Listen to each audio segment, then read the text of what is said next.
Hola chicos y chicas, ¿cómo han estado? Espero que excelentemente bien. El día de hoy les traigo la noticia más emocionante que hayan podido escuchar. Así es, por fin sale el penúltimo post de Steam sobre la próxima actualización de Worldbox. Empecemos. Bueno, el día de hoy Maxim Karpenk, creador de Worldbox, justo en el aniversario y cumpliendo 2 años de la anterior actualización Megabox, saca el post de Steam. Este se llama actualización de Worldbox 12:50, el despertar de Monolito. La beta abierta de Steam comienza el 1 de abril. Esto nos revela varias cosas. La primera, el número de la actualización 0.50. Segundo, que la actualización será lanzada aún sin terminar en formato beta el 1 de abril. Luego nos lo confirman. Más abajo vemos una imagen de un cerebro y dándole vuelta a cientos de iconos, cosa que comprenderemos más adelante. Nos dicen que ese día, los monolitos despertarán con su primer poder, reescribir la esencia misma de la vida que los rodea. Pueden alterar genes y rasgos de especies, a veces otorgando conciencia donde antes no la había, permitiendo el surgimiento de nuevas civilizaciones. Y vemos la imagen de un monolito despertando todo lleno de una misteriosa aura roja. Se nos dice que en algunos casos, el poder de los monolitos puede desencadenar mutaciones inesperadas. Y nos muestran la lista de mutaciones. Algunas parecen monstruos como tipo Godzilla. Y bueno, aquí aclaro que lo de generar conciencia y vida, se refiere a que el monolito podrá transformar unidades que antes no eran civilizadas en esas unidades civilizadas. Luego nos hablan de que cada especie inteligente tiene sus propios rasgos de clan, cultura, idioma y religión, que puedes ajustar y combinar. A algunas especies no les importa compartir ciudad con otras. Otras, sin embargo, son ferozmente territoriales. Esto nos habla de que habrá reinos multirraciales y que sin duda la diferenciación entre especies será muy grande. Después nos da una gran sorpresa, nos dicen que han añadido muchas civilizaciones nuevas y podemos ver varias. La civilización de ranas, con sus maravillosas estructuras hechas en el bioma de pantano, me encantan sus esculturas, y qué bien que haya diferenciación en puertos y botes. La civilización de pingüinos, con estructuras heladas hechas en el bioma permafrost, los iglús se ven bastante divertidos y sobre todo sus barcos hechos de hielo.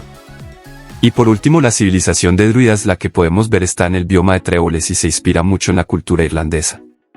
Después nos dicen que recordemos que podemos modificar cualquier subespecie con atributos como flotar en el aire, reproducción incipiente o incluso crear elfos que desayunen madera. Y nos preguntan que entonces, ¿qué criaturas horribles y hermosas crearemos? Luego nos muestran la imagen de la sección de la mente de una abeja y nos dicen que todas las características de anuncios anteriores están vinculadas a un sistema de IA mejorado que trabaja estrechamente con metaobjetos, haciendo que las unidades se sientan un poco más vivas que antes. Este sistema funciona así: rasgos de unidad, estados, subespecies, clanes, culturas, idiomas y religiones, incluso objetos. Técnicamente, por ahora, aunque necesitan agregar contenido para eso más adelante, todos influyen en el comportamiento al agregar neuronas al proceso de toma de decisiones de una unidad. Esta pantalla cerebral nos permitirá observar las mentes de tus criaturas y también nos permite ser una persona horrible al silenciar neuronas específicas. Como evitar que un rey coma para que muera de hambre lentamente. No es que alguna vez harías eso, ¿verdad? En sí esto nos da miles de posibilidades y nuevas formas de editar a cada unidad. Y podemos ver la mente de una subespecie de demonio, y notamos neuronas que constituyen sus comportamientos como la de lectura, reino, relaciones, dinero, y bueno, cada neurona puede ser desactivada o activada causando que por ejemplo una unidad deje de hablar o pueda volar, algo así entiendo. Después nos dicen que la nueva IA cerebral también se integra con el sistema de felicidad. Las unidades ahora reaccionan a lo que les sucede. Si las cosas no salen como quieren, pueden ponerse tristes o enojarse o incluso tener rabietas. Y cuando su familia muere, bueno, puede que rompan a llorar. Y vemos una imagen que relata los cambios emocionales de una criatura y cuál es su humor y por qué se dieron estos cambios, como que lloró, tomó una siesta, rompió con su amor, y demás. La verdad, algo bastante complejo y completo. Es más, creo que Worldbox ahora va a ser de los juegos más complejos. Luego vemos que las eras del mundo ahora se organizan como estaciones, permitiendo controlar el flujo del tiempo y caos en el mundo. Estas ahora estarán en una especie de reloj, y además se ve que agregarán más eras. Luego nos muestran que ahora podremos editar los ítems a nuestra voluntad, permitiéndonos saber qué arma lleva cada unidad y asignándoles una nueva, aunque no creo que solo podamos asignar armas, también armaduras, cascos y demás.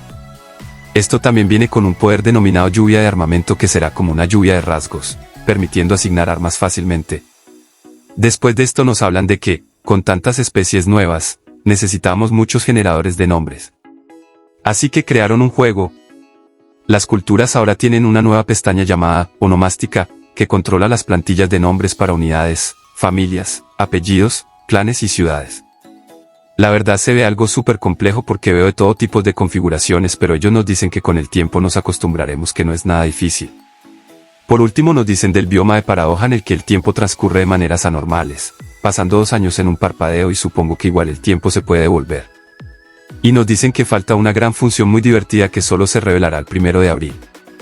Ya después nos dicen que, en cuanto a la actualización para móviles, sí la sacarán pero no en la misma fecha que la de portátiles, pues la de portátiles es una beta abierta, y en móviles no pueden hacer eso, por lo que estarán haciendo beta cerrada para móviles y una vez corrijan los errores lo lanzarán para móviles, es decir entre abril y mayo. Y nos dicen que nos mantengamos atentos a todo. Así que chicos, eso fue todo, espero les haya gustado el video. No olviden suscribirse, nos vemos pronto.